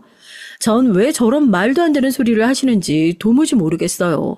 아들 타령하시는 것도 너무 싫지만 무당인지 뭔지 아는 그 용한 분 말만 믿고 제 뱃속 아기를 아들이라고 믿는 것도 끔찍했습니다. 저와 남편은 당연히 뱃속 아기의 성별 같은 건 중요하지 않았어요. 아들이든 딸이든 하나만 낳아 잘 키울 생각이었거든요. 그날 시어머니가 돌아가신 이후 전 괜한 근심에 휩싸였습니다. 저와 남편의 의지와는 상관없이 만약 제 아이가 딸일 경우 시부모님이 어떻게 나오실지 걱정이 됐거든요. 설마 형님네 조카랑 우리 아가를 비교하고 차별하시는 건 아닐까 하는 걱정부터 아들을 낳을 때까지 아이를 낳아야 한다는 말도 안 되는 사고방식을 들이밀면 저는 어떻게 해야 하나 마음이 불편했죠. 제가 얼마나 신경을 썼는지 그날 이후 몇 날 며칠을 한숨도 자질 못했어요. 입덧이 심해서 식욕도 없는 와중에 잠까지 설치니까 컨디션이 너무 안 좋았습니다. 당시에 회사를 다니고 있을 때라 임신 중인데도 하루하루가 다르게 살이 빠졌죠. 남편은 제 걱정하느라 본인도 힘들어했어요. 저에게 시어머니 말은 신경 쓰지 말라고 하면서도 본인도 나름 스트레스를 받는지 남편까지 살이 빠지더라고요. 그러던 중 명절이 다가와 시댁에 갔습니다. 시댁은 잔치 분위기였어요. 형님 조카가 이제 막 벽을 잡고 서고 엉덩이를 흔들며 예쁜 짓을 할 때라 시부모님이 조카에게서 눈을 떼질 못하셨거든요. 내년이면 우리 둘째 손주까지 태어나서 집이 아주 시끌벅적하겠구나. 근데 둘째 넌 얼굴이 왜 그 모양이냐? 임신한 애가 굶지 말고 잘 먹어야 우리 손주도 건강하지. 시아버진 마른 제 얼굴을 보고 힘들어도 잘 챙겨 먹어야 한다고 연신 잔소리를 하셨습니다. 그때 마침 주방에서 과일을 가지고 나오시던 시어머니께서 시아버지의 등짝을 툭 때리셨어요. 당신은 임신 안 해봐서 모르니까 그런 소리를 하는 거예요. 아들 가지면 원래 초기에 이 떳도 엄청 심하고 살도 막 빠져요. 안정기 들어가야 그때는 먹을 게 좀 땡기지. 둘째야, 이거 내가 백화점까지 가서 사온 사과인데 이거 좀 먹어봐. 내가 네 남편 가졌을 때 매일 사과만 먹었었다니까.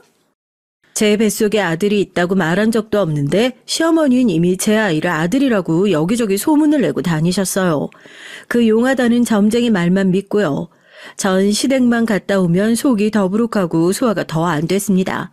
그쯤 되니 뱃속의 아이가 아들이 아니면 안 될 것만 같은 느낌마저 들었죠.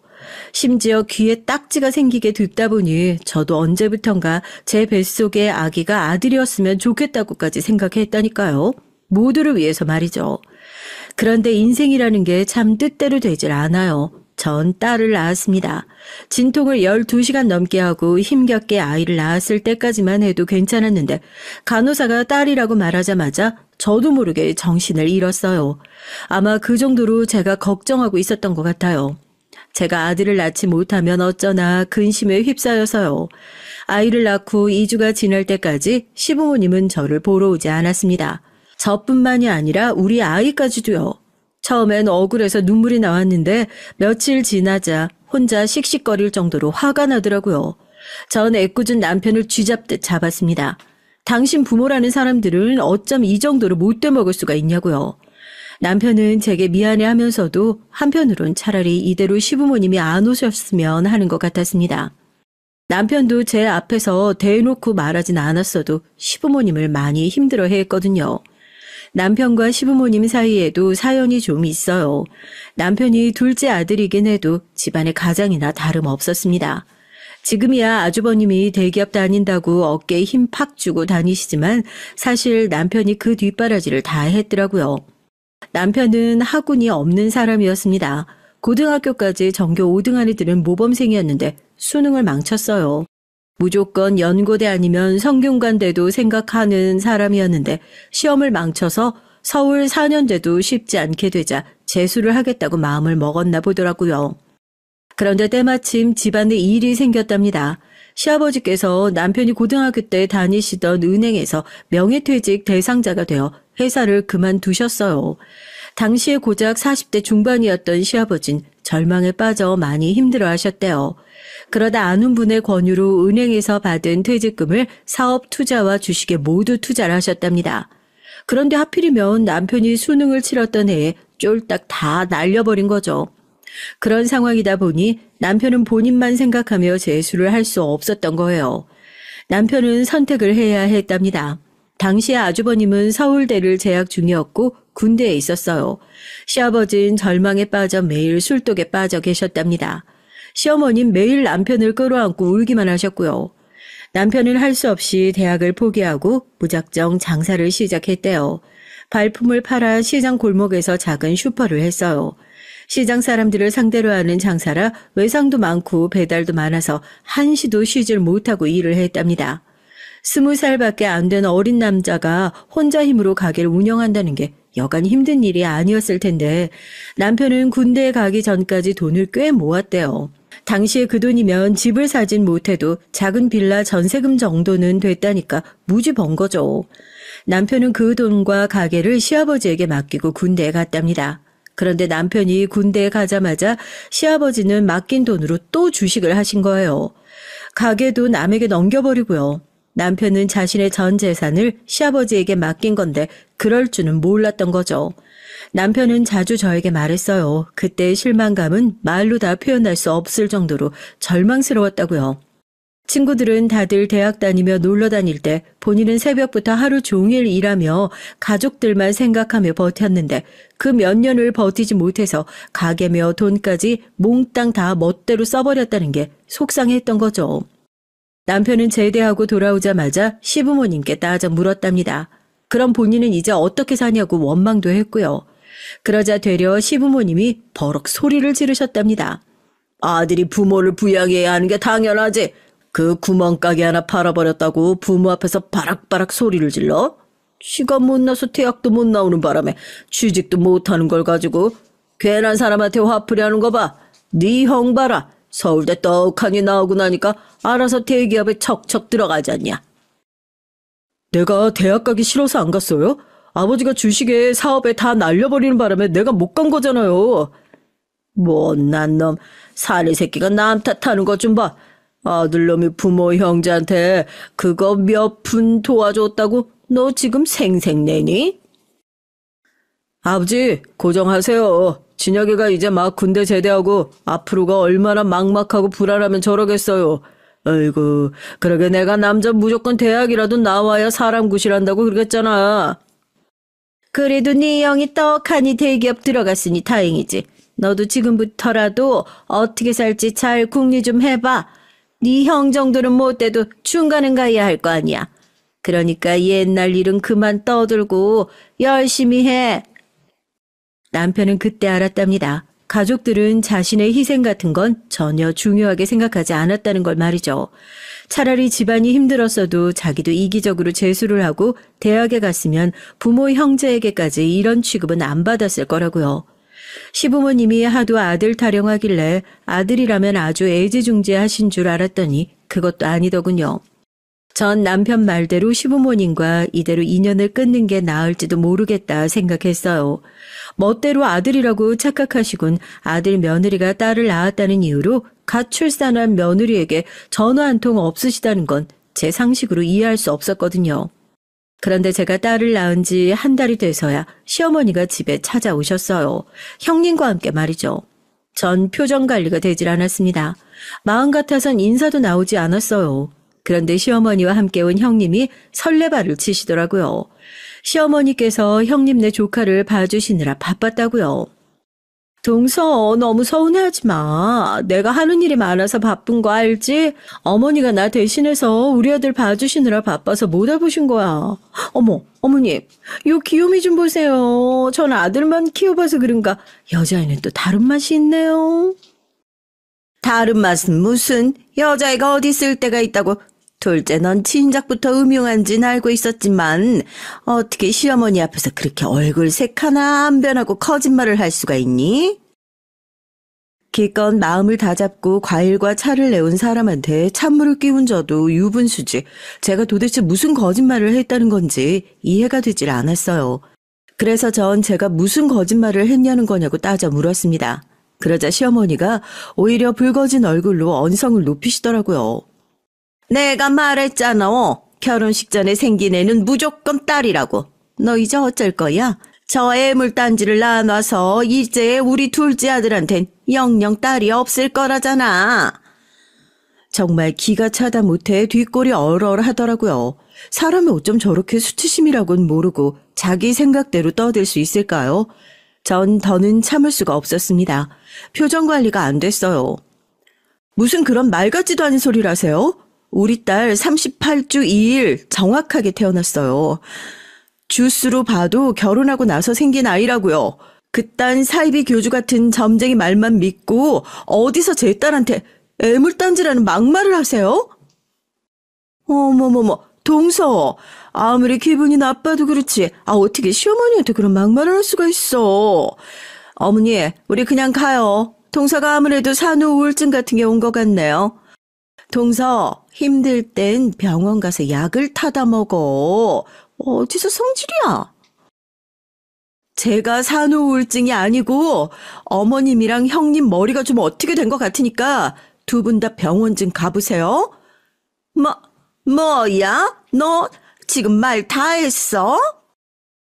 제 말에 뒷골을 잡으시는 시어머니를 형님이 저를 흘겨보더니 이래서 못 배운 사람하고는 상종을 하지 말아야 한다면서 막말을 퍼붓고 시어머니를 데리고 가버렸습니다. 전 너무 화가 나고 열받아서 손이 다 덜덜 떨렸죠. 시어머니든 형님이든 머리채를 잡아 다 뽑아버려도 속이 풀릴 것 같지 않았습니다. 그 일로 많은 것들이 변했어요. 남편이 난리가 났거든요. 남편은 그날 저녁 시댁에 쫓아갔습니다.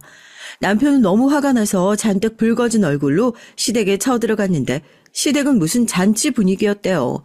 형님이 비싼 랍스터를 사줬다면서 시부모님과 먹고 들어오는 길이었답니다. 남편은 그 꼴을 보자마자 속이 뒤집어져서 선전포고를 하고 왔대요. 시부모님과 아주버님 네하고도 아예 인연을 끊고 살겠다고요. 당연히 시부모님은 난리가 나셨죠. 아들이 당신들 말에 토만 달아도 바로 욕이 날아오시는 분들인데 인연을 끊겠다고 하니까 노발대발 하셨습니다. 시아버진 사내 자식의 여자한테 미쳐서 부모를 버린다고 소리소리를 지르셨고 시어머니는 제 욕을 하시면서 그년이 집안에 사달을 낼 줄 알았다고 하셨대요. 남편은 그 모습을 보는데 그나마 있던 정까지 다 떨어졌답니다. 그런데 더 기가 막혔던 건 시아버지의 행동이었어요. 부모와 인연을 끊는다는 게 무슨 의미인지도 모르는 주제에 버르장머리 없이 군다면서 저희에게 본때를 보여주겠다고 하셨답니다. 네가 부모 무서운 줄 모르고 정신머리가 나갔구나. 인연 끊겠다고 한 건 네가 한 소리니 그 말을 책임져. 지금 당장 내가 사준 그 전셋집에서 나가라. 그리고 그 보증금 한 푼도 빼지 말고 나가. 시아버지는 괘씸하다면서 결혼할 때 당신이 구해준 신혼집에서 나가라고 하셨답니다. 전세 보증금을 빼서 바로 본인에게 보내라고요. 그러면 계산은 깨끗하게 끝났으니 다신 찾아오지 말라고 하셨습니다. 남편은 군대에서 제대하고 난 뒤 기술을 배워 전기 시공 일을 했어요. 몸쓰는 일을 한다고 시부모님이며 아주버님이 무시할 때도 있었지만 남편은 꾹꾹 참았습니다. 본인이 끝까지 공부하지 못한 잘못이라고 여기며 참고 넘겼죠. 그래도 많이 벌든 적게 벌든 부모님에게 꼬박꼬박 생활비도 드리려고 노력을 했고 혹시나 어디가 안 좋다고 하시면 남편이 항상 병원도 모시고 갔어요. 반면 아주버님네는 항상 일 핑계를 대며 돈만 드렸죠. 남편은 할 말은 많았지만 정말 이대로 부모님과 끝이라는 생각에 속상하고 억울한데도 마지막이다 생각하고 꾹 참고 집을 나왔답니다. 그리고 그 이후 저와 남편은 시아버지 말대로 했어요. 살던 전셋집을 나와 보증금을 보내드리고 저희 세 가족은 친정으로 들어갔습니다. 친정 부모님은 저와 남편을 볼 때마다 안쓰러워하셨어요. 무슨 그런 부모가 다 있냐고요. 저와 남편은 이제와 누구를 원망해 봐야 소용없다고 생각했죠. 지난 날은 잊고 다시 시작하기로 했습니다. 보기만 해도 배가 부른 우리 딸아이를 위해서요. 그때부터 저와 남편은 쉬지 않고 열심히 살았습니다. 친정 부모님께 신세를 지는 건 죄송했지만 당분간 신세를 지며 하루빨리 돈을 모아 집도 사고 보란듯이 딸아이도 훌륭하게 키워내자 싶었죠. 친정 부모님은 남편에게 투자를 해주셨어요. 워낙 남편이 성실한 사람이라는 걸 아시는 친정 부모님은 이제 나이도 있으니까 몸쓰는 일보단 이 일을 바탕으로 해서 자기 일을 해보라며 밀어주셨고요. 남편은 친정 부모님의 힘에 입어 사업을 시작했습니다. 전기 시공할 때 거래하던 가게를 인수했고요. 그렇게 몇 년을 정신없이 살았습니다. 남편은 보란듯 회사를 잘 키워보겠다며 쉬지 않고 열심히 일했죠. 남편은 사업 수단이 있는 사람이었어요. 사업을 시작한 지 얼마 되지 않아 회사는 금세 흑자로 돌아섰고 1년 만에 직원을 3명이나 뒀고요. 덕분에 전 회사를 그만두고 딸아이를 열심히 키우면서 남편 내조를 할 수 있었습니다. 그때까지도 시댁 식구들과는 일절 연락을 하지 않았고요. 그런데 제 딸이 초등학교에 입학한 해에 남편에게 아주버님이 연락을 해왔어요. 남편은 그래도 하나뿐인 조카가 내심 마음에 걸렸나 싶어 전화를 받았답니다. 우리가 몇 년 동안 연락 안 하고 지내게 하였지만 그래도 핏줄인데 어떻게 평생 연을 끊어. 아버지 어머니도 연세가 많이 드셔서 마음이 약해지셨다. 이번 명절엔 재수 씨랑 꼭 와. 아버지가 사셔봐야 몇 년이나 더 사시겠냐? 한 치 건너 두 치라고 저야 시부모님이시니 몇 년 동안 안 보고 살아도 힘든 거야 없었지만 남편은 그렇지 않았겠죠. 아주버님 연락을 받고 남편도 마음이 많이 쓰였나 보더군요. 제게 티를 안 내려고 했지만 제 눈엔 훤히 보였습니다. 전 고민 끝에 제가 먼저 남편에게 손을 내밀었어요. 우리 딸아이도 이제 초등학생인데 평생 할머니 할아버지 얼굴도 모르고 살게 할 수는 없으니까요. 남편은 며칠 생각하는 것 같더니 제 말이 맞는다면서 이번 명절엔 시댁에 가보자고 했습니다. 이렇게 시간이 흘렀는데도 변한 것 없이 그 전과 똑같은 모습이면 정말 연을 끊겠다고요. 그런데 저희가 너무 많은 걸 바랬나 봐요. 아주버님이 저희에게 연락해온 건 말처럼 가족을 걱정해서가 아니었습니다.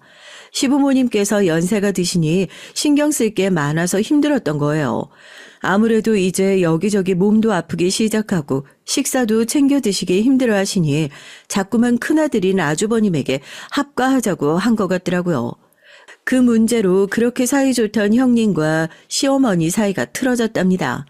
아주버님은 어차피 조카를 시어머니께서 키워주고 계시니 이 김에 합치자고 했다는데 형님이 노발대발 하신 거죠. 거기에 시어머니는 성이 나신 거고요. 내가 지금까지 네 새끼 키우느라 어깨며 허리며 성한 곳이 없는데 뭐? 이제 와서 늙은 시부모 버리겠다는 거냐? 버리긴 누가 버렸다고 그러세요. 제가 지금까지 번 돈으로 생활비 안 들였으면 어머니 아버님이 지금까지 사실 수나 있었겠어요? 맏며느리가 시부모 모시고 사는 게 당연하지. 어디서 돈돈거리고 있어. 부모한테 준 돈이 아깝다는 거야 뭐야. 잔말 말고 너희 사는 아파트 정리해서 당장 들어와.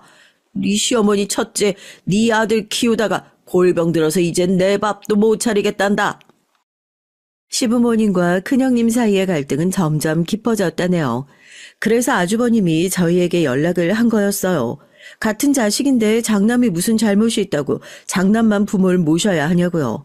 저희는 오랜만에 만나서도 여전히 당신들밖에 모르는 시댁 분위기에 기가 막혔지만 지금은 싸울 때가 아니었습니다. 오랜만에 만난 시부모님이 많이 쇠약해 보이시긴 하더라고요. 어쩐지 마음이 좋지 않았습니다. 특히나 시아버지가 안 좋아 보이셨어요. 살도 많이 빠지시고 자꾸만 화장실을 드나드시는 게 영 어디가 불편하신 것 같더라고요. 저는 왜 그러시냐고 어디가 안 좋은 거 아니냐고 물었습니다. 그러자 시아버지는 평생 없었던 변비가 갑자기 생겨서 고생하고 있다고 하시더군요. 전 아무래도 이상해서 시아버지에게 병원에 가보자고 했습니다. 제가 어릴 때 외할아버지도 비슷한 증상을 겪으셨는데 대장에 암이 생기신 거였거든요. 제 말대로 시아버지는 고집을 부리셨어요. 무슨 변비 가지고 병원에 가냐고요. 약국에서 변비약 사서 먹고 있으니까 신경 쓰지 말라고 소리를 지르셨습니다. 몇 년 만에 나타나서 괜히 겁주고 귀찮게 한다고요. 전 별일 아니면 다행이지만 혹시나 하는 마음으로 시아버지를 지켜봤습니다. 그런데 몇 개월 사이 자꾸만 마르시는 게 눈에 보이더라고요. 식사량도 확연히 줄었고요. 전 싫은 소리를 들을 각오를 하고 시아버지를 끌고 병원에 갔습니다. 시아버지에겐 변비에 직방인 약을 잘 지어주는 병원이 있으니 가보자고 설득해서 모시고 갔죠. 그런데 병원에 가자마자 분위기가 심상치 않았습니다. 의사 선생님이 잠깐 내진을 해보더니만 바로 내시경을 해야 할 것 같다고 하더라고요.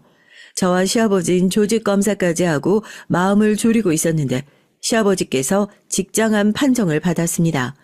불행 중 다행인 건 일찍 발견한 편이라 다행히 수술만 하면 괜찮을 것 같다고 하더라고요.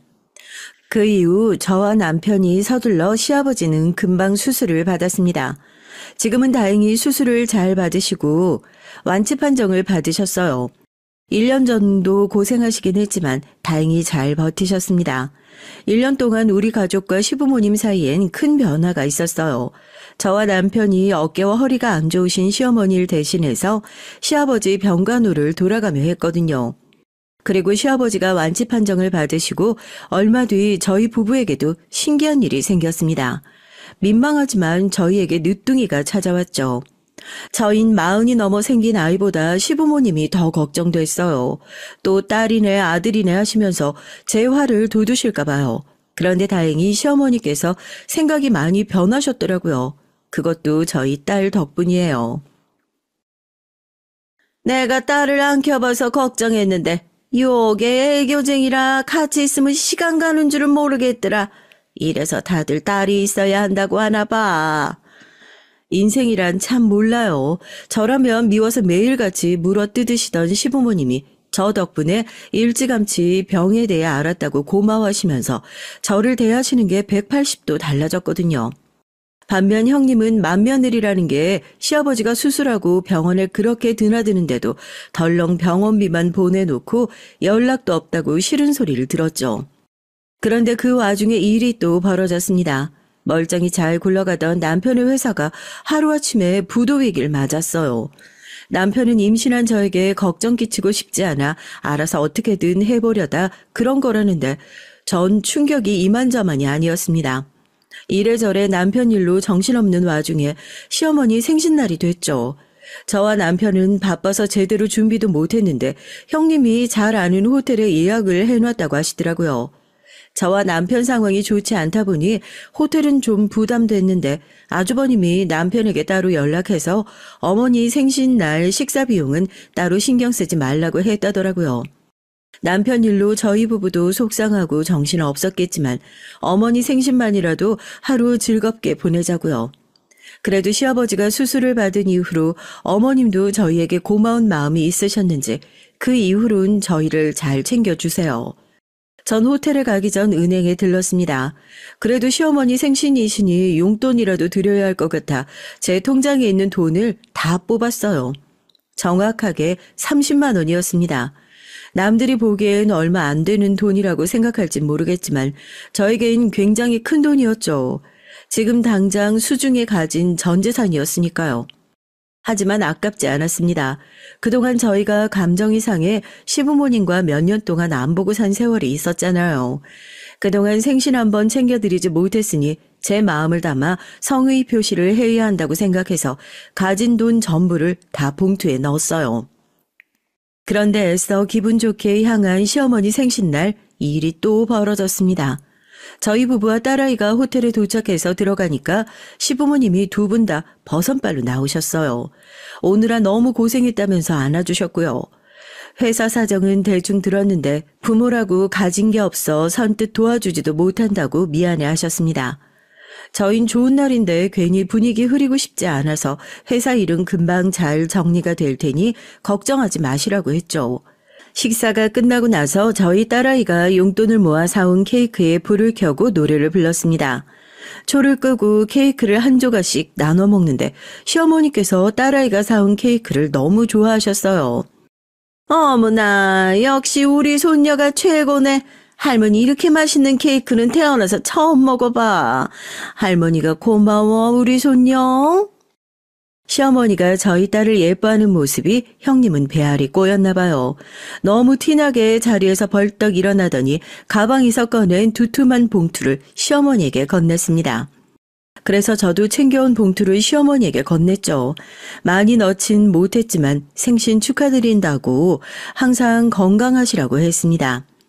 아이고, 큰애는 이 좋은 호텔까지 예약했다면서 뭐하러 또 돈을 줘. 그리고 둘째, 너한테 내가 이 돈을 어떻게 받니? 지금 상황 뻔히 힘든 거 다 아는데 마음만으로도 고마우니까 너희 둘 다 봉투 다시 가져가. 부모가 힘든 아들들 도와주지도 못하는데 있는 돈까지 뺏어서 되겠니? 시어머니는 고맙다고 하시면서 저와 형님이 드린 봉투를 다시 저희에게 돌려주시려고 했어요. 마음만 받겠다고요. 전 괜찮다고 어머니 생신인데 자식이 선물 드리는 건 당연하다고 하면서 봉투를 안 받으려고 밀어냈습니다. 시어머니도 완강하게 봉투를 제게 주시려고 했고요. 그러다가 그만 봉투가 바닥에 떨어졌습니다. 봉투 안에 있던 돈이 바닥에 흩어졌고요. 그런데 그때 형님이 자리에서 벌떡 일어나더니만 바닥에 떨어진 제 봉투를 굳이 주워서 금액을 확인했어요. 그러더니 한다는 소리가 가관이었습니다. 어머, 30? 동서, 아무리 힘들어도 그렇지. 요즘 세상에 돈 30이 돈이라고 넣었어? 설마 동서 거지야? 이 돈으로는 오늘 밥값도 안 나오겠다. 아유, 그렇게 손이 적으니 사업이 잘 될 턱이 있나? 사람은 참 변하지 않아요. 나이 드신 어르신들도 가족을 위해 저렇게 노력하시는데 명색이 맏며느리라는 사람이 참 생각이 없더라고요. 전 아무래도 가만히 있을 수가 없어서 한마디 하려고 자리에서 일어났습니다. 애들도 있는데 제발 적당히 좀 하시라고 말할 참이었어요. 그런데 그 순간 생각지도 못한 일이 벌어졌습니다. 제 남편이 성큼성큼 걸어가더니 형님의 뺨을 3개 날렸습니다. 전 너무 놀라서 입이 쩍 벌어졌어요. 남편이 절대 저런 행동을 할 사람이 아니니까요. 형수가 그런 말을 할 자격이 있어요? 내가 누구 때문에 망했는데요. 내가 지금까지 말 안 하고 있었던 건 다 형 생각해서 참은 건데 더는 안 되겠네요. 형수 카드 값이며 통장 다 뒤져봐. 형수 분명히 형 모르게 뒤로 무슨 짓 하고 있을지 모르니까.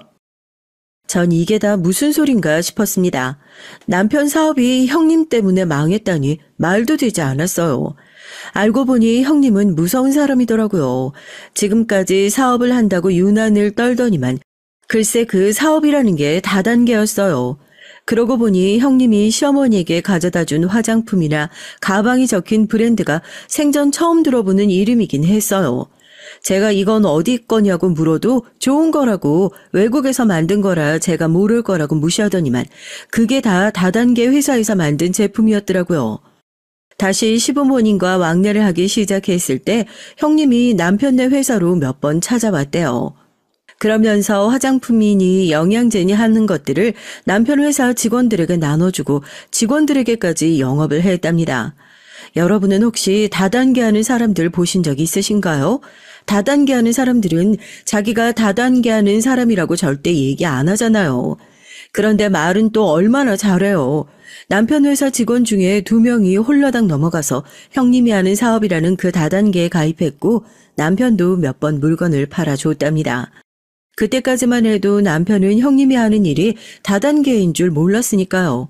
그런데 남편 직원 중 한 명이 형님네 회사 물건을 팔다가 부작용으로 고소를 당한 거예요. 한 명도 아니고 몇십 명에게요. 그 문제로 보상을 받으려고 이것저것 알아보다 형님이 하는 일이라는 게 다단계라는 걸 알게 된 겁니다. 남편은 형님에게 연락하고 형님네 회사 쪽에도 문의했는데 이미 그 전에 회사는 폐업을 한 상태고 다시 새로운 브랜드를 냈더라고요. 형님은 지금까지 그런 식으로 사업을 해온 거였어요. 사람들을 모아서 다단계로 돈을 벌고 문제가 생기면 그 회사는 폐업하고 다시 다른 회사를 차려 계속 같은 수법을 반복해온 겁니다. 그러다 보니 이미 사라진 회사의 제품에 대해선 보상받을 수 있는 방법이 없었던 거죠. 결국 남편 회사 직원이 다 뒤집어쓰게 된 거예요. 문제는 그때부터였습니다. 고소를 당한 직원이 남편에게 난리를 치며 원망을 한 거예요. 이 일이 다 남편 때문이라고요. 지금 당장 합의금으로 한 사람당 3,000을 요구하고 있는데 어떻게 하냐고요. 그 직원 나이가 고작 25살이었으니 막막할 수밖에 없는 일이었죠. 이러다 젊은 나이에 감옥까지 가게 생겼으니까요. 그런데 얼마 뒤 그 직원이 스스로 목숨을 끊으려고까지 했다네요. 남편은 상황이 극단적으로 흘러가자 죄책감에 본인 잘못이라고 생각했던 것 같아요. 그래서 저에게 사업이 망했다고 하고 회사를 정리하려고 한 거예요. 회사 정리한 돈으로 그 직원의 합의금을 다 내주려고요. 남편도 저와 상의하고 싶었지만 제가 임신하고 몸이 무거워 힘들어하는데 혹시나 스트레스라도 받을까 숨길 수밖에 없었답니다. 전 남편이 그렇게 큰일을 혼자 해결하려고 했다는 것도 너무 속상했지만 형님의 뻔뻔한 행동에도 치가 떨렸어요. 전 도저히 참을 수가 없어서 그대로 형님에게 달려들었어요. 네가 그러고도 인간이야? 인간이냐고! 전 형님의 머리끄덩이를 잡고 흔들다가 그만 양수가 터져서 그 길로 응급실에 실려갔습니다. 그 이후 어떻게 됐냐고요? 전 다행히도 무사하게 출산을 했습니다. 그리고 대박인 건 제가 아들을 낳았다는 거예요. 사실 제가 다니던 병원의 선생님은 성별을 가르쳐주지 않으시는 분이었거든요. 대충 힌트만 주셨고요. 뭐가 좀 보이네요 라고만 하셨는데 전 성별에 연연하고 싶지 않아 잊어버리고 있었습니다. 그런데 정말 아들이더라고요. 시어머니와 시아버진 병실에 오시자마자 제 양손을 붙잡고 펑펑 우셨어요. 자신들이 그동안 얼마나 아둔하고 멍청하게 살아왔는지 후회가 된다면서요. 전 괜찮다고 애써 시부모님을 위로했습니다. 사람이라는 게 원래 다 실수하면서 사는 거 아니냐고요. 실수는 해도 잘못은 하면 안 되지. 내가 크네. 인연을 아주 가만히 안 둘 테니까. 넌 걱정하지 말아라. 그 돈 어떻게든 다 받아낼 테니까. 그래, 내가 그 사기꾼년 머리털을 아주 그냥 죄다 뽑아놨으니까 너는 네 몸 챙기는 데만 신경 써. 나머지는 우리가 다 알아서 할 테니까. 제가 병원에서 아이를 낳는 동안 시어머니는 아주 형님의 머리털을 다 뽑아놨답니다. 그뿐만이 아니었어요. 아주버님도 형님이 화장품 관련 사업을 하는 줄 알았지 다단계라고는 생각도 못하셨대요. 이제서야 알았다는 것에 너무 미안해하시면서 아주버님이 책임지고 정리하겠다고 하셨답니다. 아주버님은 형님을 자수시키려고 부단히도 애쓰셨어요. 그러지 않으면 이혼하겠다고요. 그런데 뻔뻔한 게 어디 변하나요? 형님은 절대 자수하지 않으시겠다면서 차라리 이혼하겠다고 하셨대요. 아주버님과 형님은 결국 이혼 소송을 했습니다. 아주버님이 형님이 제 남편에게 하신 일에 대해서 고소를 했고 보상 신청을 했거든요. 그런데 문제는 양육권 문제였습니다. 형님이 아들 양육권을 가져가겠다고 하셨거든요. 하지만 뻔히 형님이 다단계에 미쳐 아이는 신경도 쓰지 않은 걸 시어머니께서 아시는데 순순히 양육권을 넘겨줄 수가 없었죠. 그런데 바로 얼마 전까지만 해도 아기 같던 조카가 많이 자랐더라고요. 조카는 형님이 아닌 아주버님과 살겠다고 했다네요. 그 얘기를 듣고 형님이 바닥에 주저앉아 펑펑 울었답니다.